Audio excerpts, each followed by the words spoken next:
Matter is placed. माननीय मंत्री जी, item number 14C, माननीय मंत्री डॉक्टर जितेंद्र सिंह जी.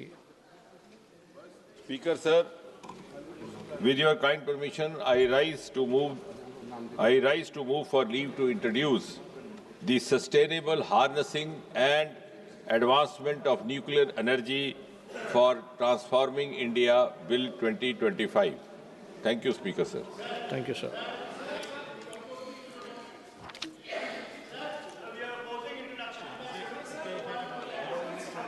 माननीय श्री बी बेहानंद जी. माननीय Shri Manish Tiwari ji. Thank you very much, Mr. Chairperson, sir. I rise to oppose the introduction of the Sustainable Harnessing and Advancement of Nuclear Energy for Transforming India Bill 2025 under Rule 72(1) of the Rules of Procedure and Conduct of Business in the Lok Sabha on the following grounds. First, the bill confers sweeping and pervasive powers on the central government across licensing, regulation, acquisition, tariff fixation, exemptions, emergency powers, and even novation of private contracts. Clauses empowering the centre to acquire mines, plants, reactors, substances and contractual rights by executive action, while compensation determined largely by the government itself raises grave concerns under Article 300A of the Constitution of India and the guarantee against arbitrary deprivation of property. Second, permitting profit-seeking private participation in ultra-hazardous nuclear activities while simultaneously limiting liability, granting statutory immunities and restricting judicial remedies undermines the state's non-delegable public trust obligations over life, health and the environment. Such an arrangement amounts to an unconstitutional abdication of essential sovereign responsibilities and functions under Article 21 and 48A, where the state is required to act as a trustee and a guarantor and not merely as a facilitator or a licensor. Third, the bill suffers from excessive delegation of essential legislative functions. Core policy matters such as liability limits, safety standards, exemptions, regulatory norms, emergency measures, and even amendment of schedules are left to rules, regulations, or notifications issued by the executive. This abdication of parliamentary responsibility violates settled constitutional limits on delegated legislation under Article 245 and 246. And finally, Mr. Chairperson, sir, the bill concentrates legislative, executive, regulatory, and quasi-judicial powers in the central government and authorities appointed, controlled, and removable by it, including the Atomic Energy Regulatory Board, which needs to be an independent, autonomous statutory regulator. The absence of institutional independence, coupled with wide direction-issuing powers and insulation clauses, undermines the doctrine of separation of powers, which is a basic feature of the Constitution. On these grounds, I strongly oppose the introduction of this bill. Thank you, sir. Honourable Minister, sir. Manish ji is a good friend, his points well taken, but I just want to mention that most of these objections are based on the merits of the bill, which are normally and by convention taken up during the discussion. So right now we are here only to the competency of the introduction of the bill. माननीय श्री बेहानंद जी. माननीय श्री बेहानंद जी. He's not speaking. Call on N.K. Premchandran. माननीय Shri N.K. Premachandran ji. Sir, opposition of the bill and on legislative competence. Premachandran ji. Yeah, sir. Thank you very much, sir.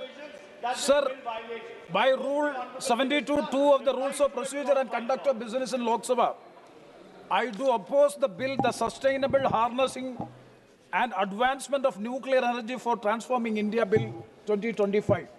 So my point is, it is against the principles, against the directive principles of the state policy in Part 4 of the Constitution of India. Because the entire purpose of this bill, promoting this bill, we are having the Atomic Energy Act.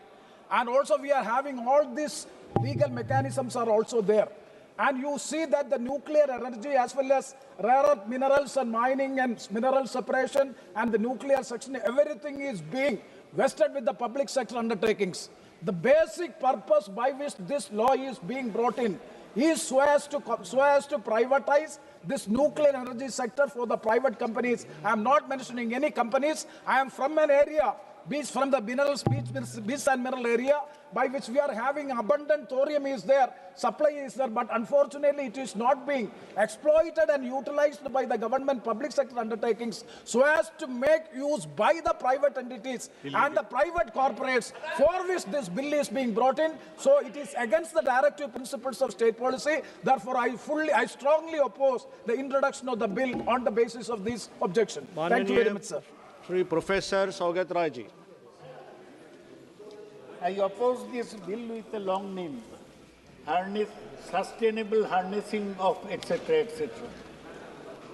Now, this bill is being a watershed in the history of development of nuclear power in the country. You know, the Pandit Jawaharlal Nehru, our first Prime Minister, he set up the Atomic Energy Commission. The Atomic Energy Commission made significant progress in harnessing atomic energy. We had our first nuclear power plant in Tarapur. India undertook 2 nuclear implosions, whatever you call it. First at Pokhran in '74, then under Atal Bihari Vajpayee, again in Pokhran in 1998. So nuclear energy has been a matter which has exercised Kindly be seated, please. lot of Excuse me. importance to the people. Remember, sir, in 2000, Mananiya Sanjay Jaiswal ji. during Manmohan Singh's prime ministership, there was a big dispute in the country over nuclear liability bill should be introduced. Manmohan Singh's purpose was to get nuclear energy technical know-how from America and other countries. Now this is a new step where slowly the nuclear energy sector is sought to be given over to private sector. The government has been talking about this for some time, and now we have the Adani's big in power sector.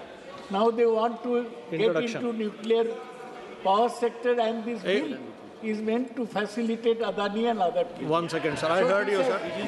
This is a Mananiya Mantri Shri Kiran Rijiju ji. Since honorable members are repeatedly raising the opposition, opposing the introduction of the bill, today we are not passing the bill. There is no proposed for consideration.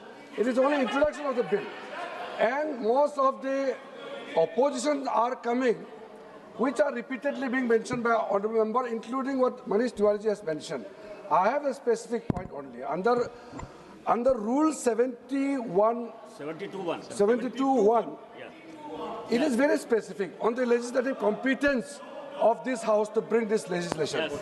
And under Schedule 7 of the Constitution, in the list of unit list at serial number 6, it is very specific.